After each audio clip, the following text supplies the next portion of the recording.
قد كفاني علم ربي من سؤالي واختياري. Andai lautan dijadikan tinta untuk menulis keutamaan dan keistimewaan yang didapatkan pada orang-orang yang hadir ke majelis-majelis seperti ini, niscaya tidak mungkin cukup. Lautan di muka bumi ini andai kata dijadikan tinta untuk menulis keutamaan orang yang bersalawat kepada Rasulullah, untuk menulis orang-orang yang berzikir kepada Allah, untuk menulis keutamaan orang-orang yang menuntut ilmu, duduk bersama orang saleh, duduk untuk mengingat Allah subhanahu wa ta'ala, maka tinta yang banyaknya sebanyak lautan yang ada di muka bumi ini belum tentu cukup untuk menulis keutamaan-keutamaan tersebut. Al-Imam Al-Ghazali dalam kitabnya Mukasyafatul Qulub meriwayatkan satu hadis tentang keutamaan salawat kepada Rasulullah. Satu saja yang sudah membuktikan begitu besarnya keutamaan yang insya Allah pada malam hari ini kita dapatkan. Kata Imam Al-Ghazali, Rasulullah Sallallahu Alaihi Wasallam bersabda, ada satu malaikat yang diciptakan sama Allah yang besarnya luar biasa. Malaikat niku kathah, disabdakan oleh Nabi, di langitnya Allah itu tidak ada satu jengkal pun, tidak ada satu kilan pun, terkecuali di situ terdapat malaikat Allah yang beribadah menyembah Allah subhanahu wa ta'ala. Nah, dari sekian banyak para malaikat, ada satu malaikat yang luar biasa besarnya. Dikatakan oleh Nabi Muhammad, malaikat yang besar niku kepalanya menembus langit Allah yang ketujuh, kakinya menembus bumi Allah yang ketujuh. Berarti malaikat ini besarnya melebihi daripada bumi. Malaikat yang besar tadi memiliki dua sayap. Sayap yang kanan panjangnya sampai ke paling baratnya dunia, sayap yang kiri panjangnya sampai ke paling timurnya dunia. Di kedua sayap malaikat tadi terdapat bulu. Bulunya sebanyak makhluk Allah yang ada di muka bumi ini. Berapa banyaknya kita sudah tidak tahu.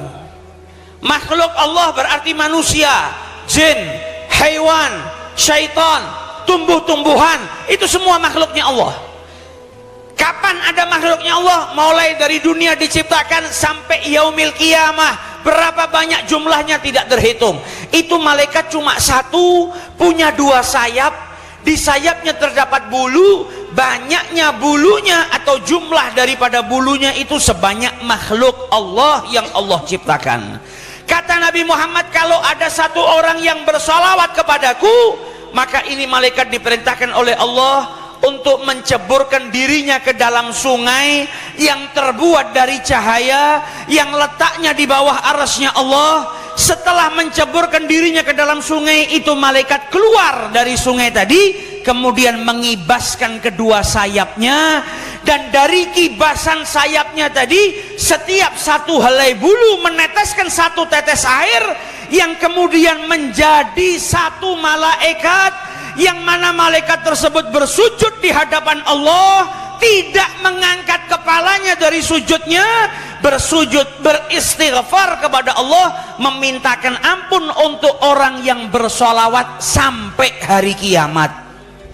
Solawat satu kali ada miliaran malaikat yang memohonkan ampun untuk kita semua, bukan satu jam, bukan satu hari, bukan satu bulan, bukan satu tahun, tapi malaikat yang memohonkan ampun kepada Allah untuk kita semua sampai yaumil qiyamah.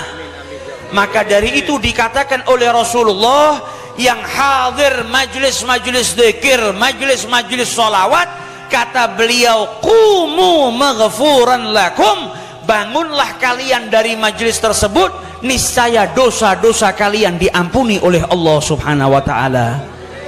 Itu baru satu dari keutamaannya sholawat. Belum lagi keutamaannya zikir. Kata Allah, siapa yang mengingatku, aku pasti ingat kepadanya. Lah kalau Allah yang menciptakan kita sudah ingat kepada kita, berarti kita akan ditempatkan di tempat yang paling mulia oleh Allah Subhanahu wa ta'ala. Belum lagi keutamaannya mendengarkan bacaan Al-Quran, belum lagi keutamaannya menuntut ilmu. Yang keluar dari rumahnya menuju majelis ini, setiap satu langkah kakinya dicatat oleh Allah Subhanahu wa ta'ala sebagai perbuatan baik. Ada yang meriwayatkan bahwasanya satu langkah seperti 1 tahun beribadah. Dan orang yang keluar dari rumahnya menuju ke majelis ilmu, niscaya akan dipermudah jalannya oleh Allah Subhanahu wa ta'ala menuju ke dalam surganya Allah Subhanahu wa ta'ala. Kalau nggak hadir majelis sholawatan, lama-lama cinta kita dengan Nabi Muhammad juga luntur. Iman saja bisa berkurang, iman saja bisa hilang, apalagi cinta. Kata Nabi, jadidu imanikum bigauli la ilaha illallah. Perbaharuilah, perkuatlah iman kalian dengan kalimat la ilaha illallah. Ini menunjukkan kalau iman seseorang ini kadang bertambah, kadang berkurang. Iman saja juga bisa hilang, bukan hanya berkurang. Berapa banyak orang soleh di akhir usianya malah berbuat maksiat, mati dalam keadaan su'ul khatimah. Berapa banyak muslim karena perkara dunia, karena urusan materi, karena urusan cinta, dia tinggalkan agamanya. Kalau iman saja bisa hilang, apalagi cinta. Berapa banyak dulu orang yang cinta kepada Nabi Muhammad, tapi karena jauh dengan sang Nabi, akhirnya cintanya luntur. Ketika sudah luntur, lama-kelamaan hilang. Kalau sudah hilang cintanya kepada Nabi Muhammad, maka tidak ada manfaatnya dia hidup di muka bumi ini. Orang kalau nggak punya cinta sama Nabi Muhammad, bagaimana mungkin cinta sama Allah? Mustahil orang cinta dengan Allah tanpa cinta kepada junjungan Nabi besar Muhammad sallallahu alaihi wasallam. Mustahil orang cinta dengan syariatnya Allah kalau nggak cinta dengan Nabi Muhammad. Kata para ulama, senengo karo sing gawa, mengko awakmu bakal seneng karo sing digawa. Cintailah yang membawa syariat, nanti secara otomatis Anda akan mencintai yang dibawa oleh Nabi besar Muhammad sallallahu alaihi wasallam. Orang yang cinta dengan yang membawa sholat, pasti dia akan cinta dengan sholat. Orang yang cinta dengan yang membawa puasa, pasti dia akan cinta dengan puasa. Orang yang cinta dengan yang membawa perintah haji di jalan Allah, pasti dia akan cinta dengan menunaikan ibadah haji. Orang yang cinta dengan yang membawa ala bidzikrillah tatmainnul qulub, pasti dia akan senang berzikir kepada Allah. Orang yang cinta dengan yang mengajarkan sabar, orang yang cinta dengan yang mengajarkan tawadhu, orang yang cinta dengan yang mengajarkan sunnah-sunnah, pasti dia akan senang dengan sunnah-sunnahnya Nabi besar Muhammad sallallahu alaihi wasallam. Berapa banyak orang sekarang yang sudah lupa dengan nabinya. Nabi Muhammad cuma sekedar di lisan, man nabiyuka Muhammad, cuma sekedar di situ. Padahal saat ini kita sangat membutuhkan beliau. Umat ini semakin terpecah belah, musibah di mana-mana. Yang bisa menyelamatkan kita cuma mengikuti dan pegangan kuat dengan Nabi besar Muhammad SAW. Kalau namanya Nabi Muhammad disebutkan saja bisa menyatukan manusia, bagaimana kalau kita berpegang teguh dengan Nabi besar Muhammad SAW? Yang mau negaranya selamat berarti harus selalu menghidupkan Nabi Muhammad di dalam hatinya. Kata Allah, wa ma kana Allahu liyu'adzibahum wa anta fihim. Janjinya Allah tidak akan menurunkan derita, tidak akan menurunkan musibah selagi Nabi Muhammad ada di tengah-tengah mereka. Kalau Kanjeng Nabi niku wonten tengah-tengah desa, ada di tengah-tengah masyarakat, ada di tengah-tengah kampung, maka Allah tidak mungkin menurunkan bencana di sana.